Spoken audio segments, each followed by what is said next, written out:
Ngewe nari ndi muri quartier ntuye hafi y'umujyi wa Kamembe, umuntu arampamagara arambwira ati hari ikintu kibayana mu mujyi. Ariko nari ndi hafi cyane ku buryo naje umugabo bakiri kumukubita akantu kameze nk'ihembe, bati umugabo aribwe agiye muri alimentation yagiye kugura imbuto, arikaba abura ikofi, amaze kubura ikofi ngo yari afite umuti kuko bavugaga ko aturutse Gisaka.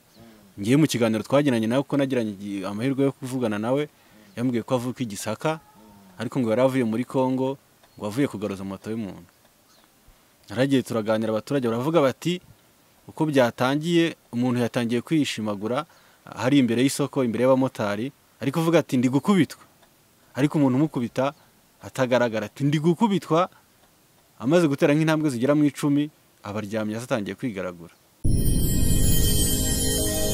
Genda samuratsinze icyo ngukundiye uri umuntu mugabo, urugendo rwiza kandi urugendo ruhire. Nongeye kubashimira no kubasuhuza mwese mukurikira Urugendo Online TV. Imana ibabumugisha cyane. Turi muri rwa rugendo rwacu, aha turi iburengerazuba mu karere ka Rusizi, umujyi wa Kamembe. Ndi kumwe na Maris TV. Ujye ukore subscribe ushyigikira umuvandimwe, nawe umuhe ako ka sub, umuhe na ka views, umuremere nyabuneka. Turi mu rugendo rero, turi kumwe n'ubundi na Jerry muri rwa rugendo rwacu umunsi ku munsi tuba turimo. Aha Kamembe turi mu minsi ishize hari inkuru yaciye ibintu mu mujyi wa Kamembe, inkuru y'umugabo bibye amafaranga, bibye ikofi, umuntu akigaragura. Uyu muntu nzanye ntago ari uwigaraguye, nta nubwo ari wa wundi wajitse abantu, ariko yari ahari. Bimeze bite bro? Sava. Bise neza. Urebeye inyuma nta kibazo. Imbere naho Imana, buri Imana niwe uhazi na mugenzi wawe. Ariko naho ndabona nta kibazo, ndebe inyuma byari byose, nimba umubiri mwiza muri roho nziza, sibyo se? Niko bivuga, roho nziza mu mubiri muzima. Umubiri rero kuva ari mwiza, buranizere ko n'imbere nabyo ari fresh ntari. Nibyo birabaye biruta gupfa. Ko wihevyera? Ntago nihebye. Ibintu byose niko tubibona ku isi. Ntago ndi umufilozofe cyane, ariko nayo ndayizi. Nubundi nta muntu uri umeze neza 100% ku isi ya rurema. Nugukanyakanya. Ni rwo rugendo tuba mereka. Uyu mugabo rero ari mu bantu babashije kureba kiriya gikorwa igihe cyabaye, baganiriye n'uriya mupfumu. Jewe uriya mupfumu naramuhamagaye, nabifatiwe n'umunyamakuru wanjye. Abantu benshi barampamagaye bati duhe nimero, baratuzengereje, baratwibye. Naje Rusizi kugira ngo mushakishe, ariko finally namubuze. Nuriya mugabo wigaraguye hasi nawe namubuze. Bamwe bati nibyo bari bapanze, abandi bati nukuri. Uyu muntu rero agiye kudusobanurira, tuviri muzi tumenye ukuntu byagenze. Ubundi nk'umuntu nkawe wari uhari, nimba base baraguhamagaye, kuko nawe akora itangazamakuru, akora ikinyamakuru kimwe, wenda turi buze kubabwira cyangwa se tunakibabwire. Ubwo ugiye kutubwira ukuntu kiriya gikorwa wakimenye, ese wakimenye ute, hari ryari? Urabanza unanibwire n'abantu ariko badukurikiye. Murakoze. Nge nitwa Akimana Ernest. Akazi k'itangazamakuru nkomaze nk'imyaka igera ku 8. Nakoreye ibinyamakuru bitandukanye, nahereye kuri Radio Maria Rwanda, nkora kuri Huguka. Igihe nacyo ubu ngubu turi gukorana gake rimwe na rimwe, ariko ubu ngubu muri rusange ndi umunyamakuru wa BTN mu karere ka Rusizi na Nyamasheke na Karongi. Nibyo nabaye n'umurezi igihe gitoya. Ernest n'ubu ngubu. Wow, urumva ko ufite mo inararibonye mu bintu bigiye bitandukanye. Itangazamakuru rivuga, iryandika, ndetse ni mu buryo bw'amashusho hose yagiye ahanyura. Iriya nkuru rero nk'umuntu uri hano mu karere ka Rusizi bamwitangazamakuru, nubundi nanabibonye no kuri BTN, nawe iyo nkuru warayikavarinze. Nibyo ugiye kudusobanurira, wabimenye ute, hari nka ryari? Ngewe nari ndi muri quartier ntuye hafi y'umujyi wa Kamembe, umuntu arampamagara arambwira ati hari ikintu kibayana mu mujyi.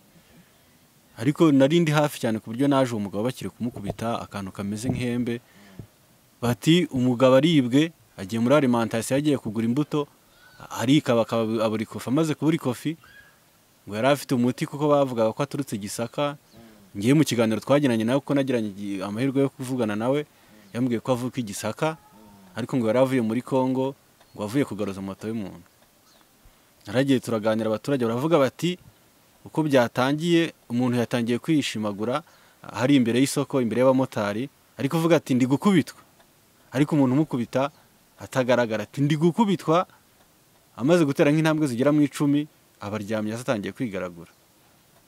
Uwo muvuzi gakondo rero yatubwiye ko nawe yumvisha urusaku rw'abo bantu, aragenda aramwegera aravuga ati ninde uri kugukubita byagenze bati ni iby'ikofe. Ikintu cyaje kubaho nyuma rero umuvuzi yakuye ikintu kimeze nk'ihembe, nakantu gato kameze nk'ihembe yari afite, yari yambaye ikote rinini, akuramo atangira kumukubita ku kibuno bwa mbere, amera nk'uhwereye, ubwa kabiri tubona arazanzamutse. Cyakora inzego za polisi zahise ziza, uwo mujura ziramutwara, umuvuzi gakondo bamwegeza imbere, hari imbere y'isoko rya Omega, bamubaza ibyangombwa, maze kumaza ibyangombwa arabiberekana, abereka ko ari umuvuzi gakondo. Icyo gihe abantu bari buze mu mujyi wa Kamembe ntago bari kubona aho uca, bari uruvunganzoka, bahereye hariya imbere y'abamotari kuko no byabereye n'imbuzi Kamembe cyane ari aho zisaya KCB, baragenda bazenguruka isoko ryose, bagera mu isoko rishya rya Kamembe.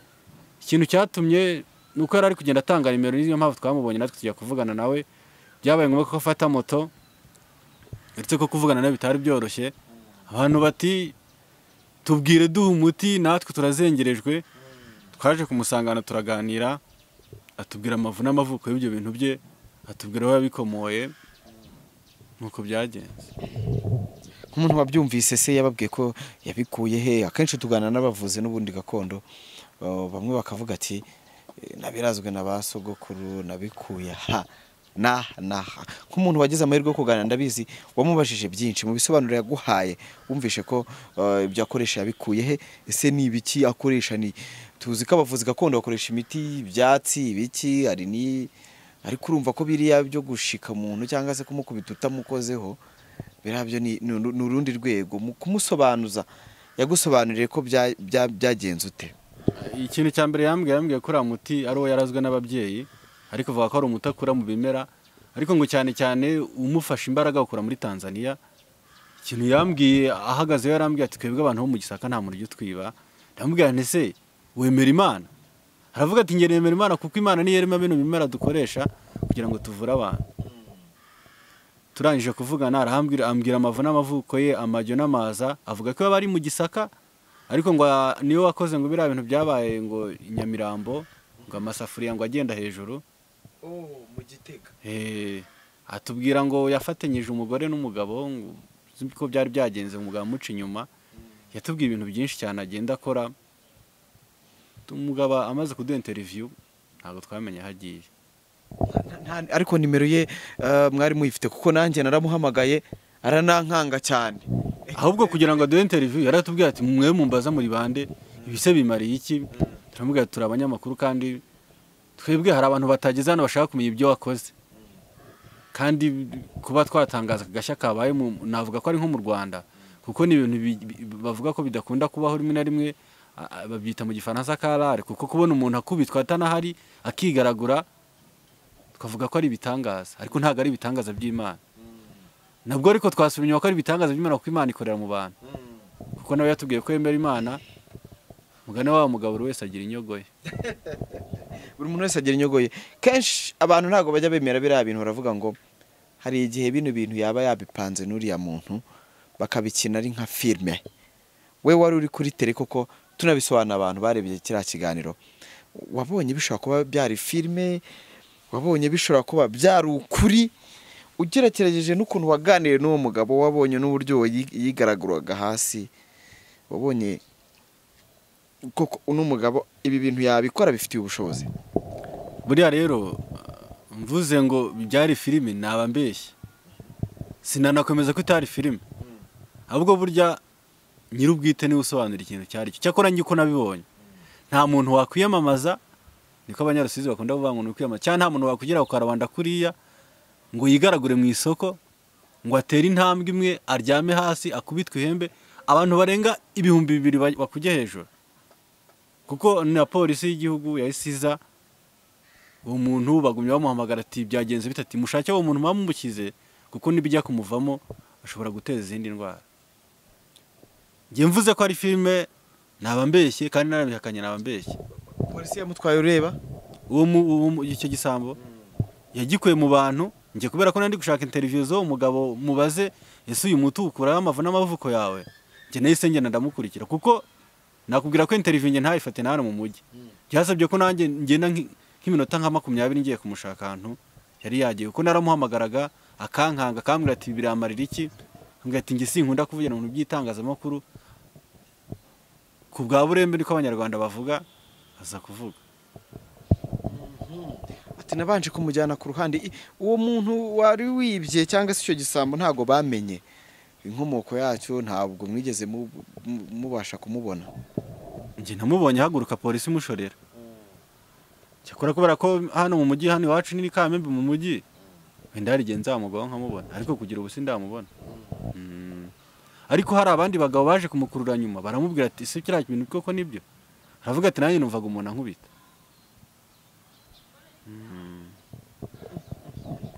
ati numvaga umuntu polisi uriya mugabo wese kuki ntago yigeze bamutwara uriya mu mupfumu polisi yo yamusabye ibyangombwa bigaragaza ko ari umuvuzi gakondo iramurekura aragenda abantu bose hari ibintu byanditse muri Bibiliya by'abavuga ngo abantu bose bahomboka kuri Yezu naho abantu bose bikame bari bamuhombotseho inzego z'umutekano ziri kumubererekera nta muntu wari uri kumwegera uretse abantu bari baduhe nimero mbega yari yakoze ibitangaza bimwe bya Yezu yagikiza abarwayi hano bati abantu baraturembeje uranika akantu bakagatwara tubwire duhe nimero zawe nimero zo yarazitanze ahita agenda nubwa mbere bino bintu byari bibaye Kamembe ibyo byose niyo mpamvu abantu bagiye batekereza ati bishaka kuba byarapanzwe cyangwa se bitarapanzwe babyumvishe uyu ni umunyamakuru wa BTN yarahari yarayifashe no nkuru yarayikurikiranye na feedback za nyuma y'irankuru we wakoze wabonye hari bamwe kuko na Yesu aza ku isi ntago abantu bose bamwemeye hari bamwe bavuze bati biriya bintu byaro ubuteka mutwe hari abo twagiye tuganira bakambwira ati byaro ubuteka mutwe abandi bati bibaho buriya nk'urugendo mugize amahirwe mwakongera mugakora urugendo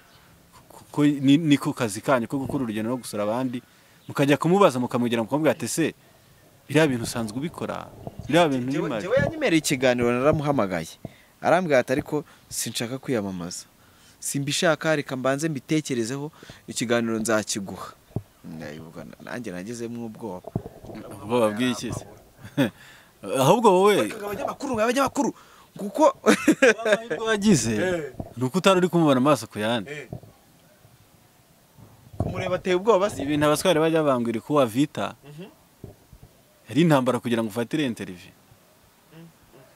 kugira ngo tukwemeze ni abanyamakuru babiri bari bahari nabo kugira ngo avuge byafashe igihe byibura nk'iminota 15 turi kumubwira ati ibi injuga zacu nyine tumubwira ati gutya na gutya ariko kubw'impuhwe z'Imana kuko nge simpakana ko Imana itabaho kuko naka kuka ndi gusunika no kuberayo ntabimukoreramo nyine gukorera mu babi n'abeza aravuga ngiye bako kantu numvishe inahe Rusizi hari abantu benshi batayemera nako ni bamwe na bamwe da buriya rero Imana niba Imana itabaho natwe ntituriho kuba turiho n'Imana ibaho kuko Bibiliya ivuga ko twari mu ishusho ry'Imana bivuga ko nimba Imana itabaho n'umuntu ntabaho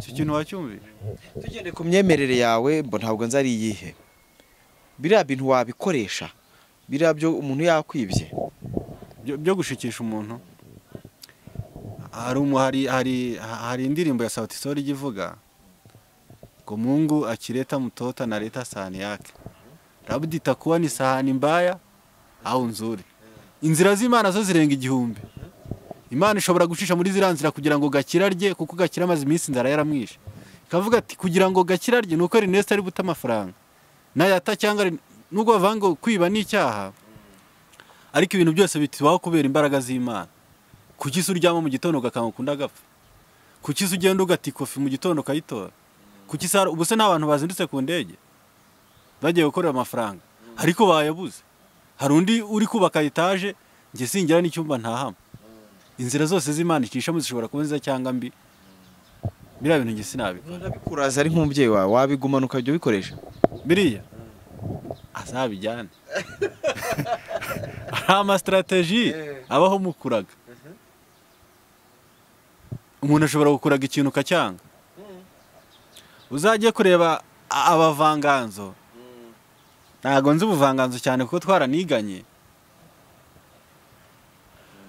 Ntago nzi ubuvanganzo cyane kuko twarabwiganye. Uri ku kibazo kimeze uyu muntu agiye kukuraga umurage mubi, hari ibyo akubwira ugomba gukora. Kandi nk'izo systeme zikubwiye ntuzikore. Ibitambo hari n'amagambo akubwira ngo uvuge. Ariko njye umubyeyi wanjye ndaze uwo ntago ari uwo se ni umurage mwiza sansigiye. Njye ntambuka avuye ngo kwa Ernest bakora ibi. Njye ntago nabyemera. Nuko bimeze rero uyu ni wari uhari mw'abantu mwe. Uriya mugabo turamutegereje gusa abantu bose birirwa banyaka nimero ze mube muretse please. Mube muretse ko njyewe ntago ndi kwamamaza izindi mbaraga zitava ku Mana. Njye namamaza ubushake bw'Imana, gukomera kw'Imana. Imana ishoboye byose. Nimba barakwibye senga Imana umujuru ushaka kumufasha kubw'amasengesho. Sinzi impamvu abantu bumva ko bashaka gufatisha abantu imiti kandi basenga. Kandi munsi y'abantu benshi bari gusaba izi nimero ni harimo abarokore, harimo abaki bajya mu butayu kubera iki. Buriya kandi kantu abantu bahakana Imana. Umuntu nahakana uzamana uzamubwira ati se so nanyukura bazi bateretana. Kubera ko ubuntu bw'Imana burenze ibitekerezo byacu, dushobora gukora deba kano kanya tugasanga biraturenze. Umuntu uhakana ko Imana itabaho ubwo azigiye se na nyina bari gutereta yarabibonaga. Kibazo umugani w'abandi rwose.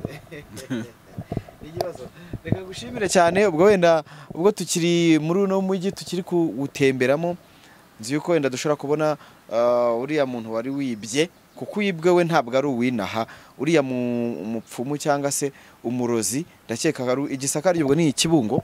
Ni Kibungo, ni za Kibungo, ni mu karere ka Kirehe niko mbyumva. Ni muce za Kibungo mbega. Wango reka tugushimire nawe nabonye ira nkuru warayifatanya ubwoba bwinshi. Biriya ariko ze umuntu utagira ubwoba agira n'ubwenge. Nimba ubonye umuntu bamukubise batamukozeho zira none ni force zi ni magique ni spirituelle nta kindi ngo yamukubitishaga kameze nk'ihembe niko yari afite mbona mukubise ku kibuno umugabo arigaraga abaye nkuzi mupfumu bamwita nde urayitwa Dr Kigoma niko yambwiye nari kumwitiranya na Kisake n'undi w'i Kigali ni Kigoma nibyo Kigoma. Wango reka ngushimire ku makuru meza duhaye uradusobanuriye ati uko wabibonye ukuri kwabyo ariko nanjye nagiye ngira abantu benshi bagiye bambwira ati barabipanze bira bintu ni filme ni biki ni imiteguro biranashoboka ko yaba ari na gitumo cyangwa ari n'umuteguro ari script banditse we nuramujyama wagavuga ati ibintu birabimeze gutya birashoboka ko ibyo byose byabaho. Abantu ahubwo mwe mujye mugira ubwenge abantu mureba ibintu dushyiraho Imana musabe Imana igibaho ubwenge n'ukuri ko twebwe dushobora kubishyiraho nka kuriya hari inkuru nyine y'ibintu bibaye kugira ngo isi bimenye ahubwo ibyo dusizeho byose nawe ujye wishungururira pana kuvuga ngo basizeho umuhanuzi ngo nampanurire ukabugiye ku muhanuzi wa Bayali undi mwanya tugashyiraho umupfumu ibi by'abapfubiribwa n'abaki n'abapfumu. Ikindi buriya ukuri nyirako ni ukuzi ntagire umuntu uzakubwira ngo iwanwa nyina nabonye ko ari filime ntagire umuntu uzakubwira ngo nabonye ko ari byo ahubwo nyir'ubwite niwe uzi ukuri n'Imana irakuzi. Ariko rero ntitukamere nk'impumyi nk'umuntu ufite ubumuga bwo kutabona umuntu natubwira ngo ca hano nawe uhace ushobora kuhaca ugasanga inzira ntagatsibanzira cyangwa ugasanga ni igihogera ni kwago n'umuntu aba ngo wirutse cyane hari igihe umuntu ajya ahantu akarenga aho ari kujya. Imana yaduhaye ubwenge kandi yavuze ko uzabura ubwenge izamureka agapfa. Murakoze cyane ikiruta byose mwe muri kureba iki kiganiro twizera Imana twiringira Imana ishobora byose. Genda samuratsinze icyo ngukundiye uri umuntu mugabo urugendo rwiza kandi urugendo ruhire.